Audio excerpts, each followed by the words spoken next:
I want to do a trade review on a trade that I closed out a few days ago, and I've got the chart up on the screen right now. It's a trade I did in Dick's Sporting Goods.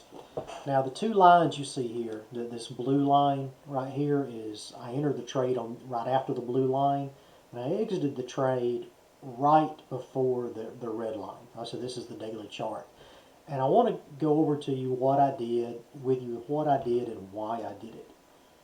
What I found, I've been watching Dick's Sporting Goods for a while, and I'm watching the price action. And this is my Bollinger Band indicator set up. If you want to know how to set one of these up, there's some directions below in the comments. And I found it trading right at the mean, right here on 1017. What I decided to do was place a diagonal in this particular stock. I use a diagonal just like I would a covered call. So what I did is I bought the 27 December 20th calls. I bought them at about 12.20, so it was about a delta 95 or so. You want to go far enough in the money that there's very little time value that you have to pay for. So, again, you want to try to pay just exactly what the intrinsic value is and have as little time value as possible if you're going to do the diagonal like a covered call. And then Dick's was trading at 39.11, which is right in this area, and I sold the 38.50 call actually, which was down here. So I sold an in the money call against it, figuring that there might still be a pullback to this 1 ATR band. So I wanted to be prepared for that. The stop that I set for myself was right here at about 37.89. So if it got below here, I would close the trade out, take profit, win, loss, whatever. Ideally, I would like to close this trade at this 2 ATR. This would have actually been the perfect time to close it. I actually didn't close it here, which really, honestly, I should have. And then this candle came up, which I thought looked pretty good. And then, this candle, I stayed in it, I stayed in it, I stayed in it. But what I did was on 1025, my 38.50 call, 1025 is right here. My 1025 call was still in the money, 38.50. So I still had some value here. So I rolled that 38.50 call to a 39 call up here to bring in more time money on it. I did that on 1025, and then on 11.8 I rolled it again. I'm sorry, 11.1 I rolled it, and on 11.8 I rolled it again, still staying at the 39 and staying in this trade and just collecting more and more time value. Just like you would a covered call. I won't deny I was getting a little nervous right here. Again, I'd set my original stop right here, which had moved over, which now would have been a 2 ATR stop on this Bollinger Band. Getting a little nervous, but I did decide to stay in it, and I held it to here.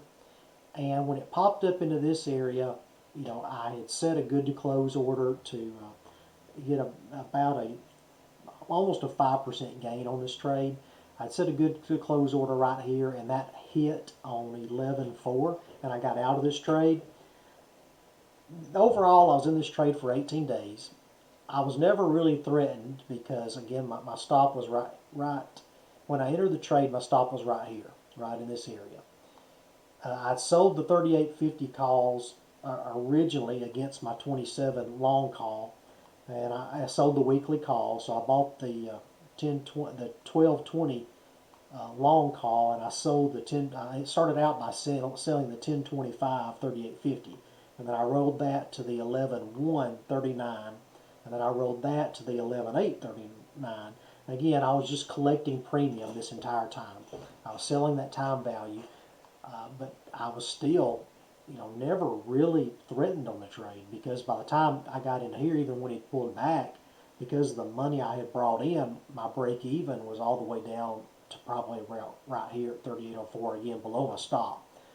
So my rolling had enabled me to keep more and more money coming in and selling more and more time value till I finally did hit my good to close order here. In retrospect, I probably been better off holding it. This spinning top here would have been a good time to sell, or even right here would have been a good time to sell. But I did do well on it, and like I said, I'm showing you the Bollinger Band indicator here. Let me pull up my other indicator. Hold on just a second.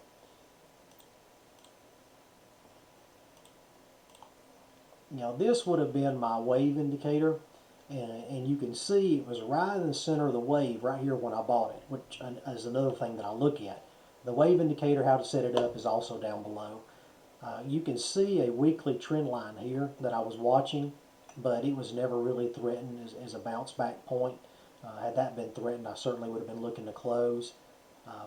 But I entered the trade right here in the center of my wave. Great entry point. I also entered it, again, looking at the other indicator, right here in the center of the Bollinger Band indicator that I use. It was never threatened. I had a good to close stop that gave me about a 5% gain, which hit right here on November the 4th. Overall, it was a good trade. Went more or less as expected. I did roll, like I said, the 38.50 to a 39, which I typically don't like to do, but I like the price action. This one did make me nervous, but I stayed in it. I had a good candle here. I'm getting a little nervous through here, which is why I put a good to close order, which hit right here. Like I said, a 5% gain over 18 days. Annualized, that's about 95% return on a diagonal. This is the way I like to trade the diagonals. You can do a covered call. Also, the only difference with a covered call is you're going to have a lot more equity invested. You're going to need a lot more capital to place the trade. When I bought that 27 call, it only cost me $12.20.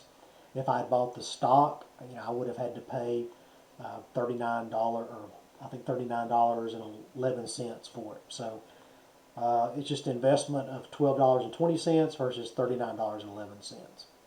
And that's why I like diagonals as opposed to covered calls typically, just because of your return on equity. Like I said, if you want to know how to set up any of my indicators, the directions are below. I've got some links you can click on. Yeah, please like and subscribe to the channel. If you have any questions on how I trade, why I trade, please let me know. Thanks.